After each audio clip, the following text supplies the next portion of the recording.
What what are the most important actions I can take for a smooth transition from a small town to a big city? Um, it shouldn't be that big of a deal.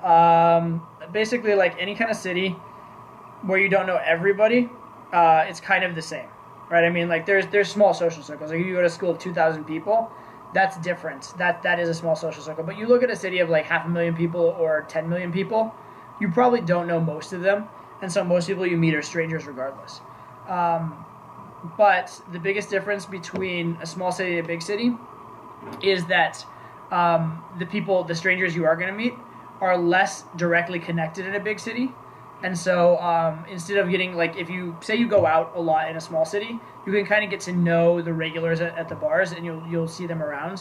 Whereas in a big city, there's so many bars and so many regulars, so many places that will be harder to do. And so you'll be dealing more often with a colder approach type situation and less often with a social circle situation. So what you want to do is be more willing to open and be more willing to make an ass of yourself, because there's less social consequence, there's less downside of something bad or weird happening, because people are never going to see you again. And then you also want to be more cognizant, more aggressive with closing, because again, you'll never see the people again, right? So you want to play things more in a transactional way, where if something doesn't happen now, nothing's going to happen. So you play kind of to win right now. Whereas in a smaller town, you can play more relationship building, build a social circle, build a group of friends, go out more, that kind of stuff. Now, even in a big city, you can do that. And even in a big city, there are niches. So within, like, say, maybe you go to New York, and there is a huge city, but then within New York, there's many different niches. There's the, like, sort of starving artist niche. And then there's the fashion niche. And then there's the Wall Street niche. There's all these different things. And so each of these niches is pretty much its own small town in a way. And so within the context or the scope of that niche, if you want to play there, then you essentially play at a small town game.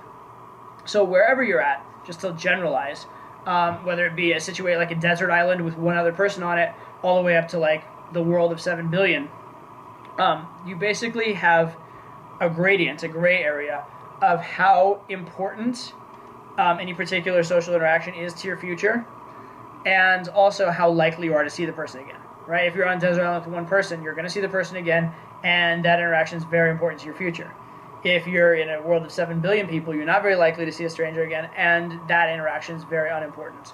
So the less important the individual interactions are, the more you should play to win, and play to be polarizing and take more risks.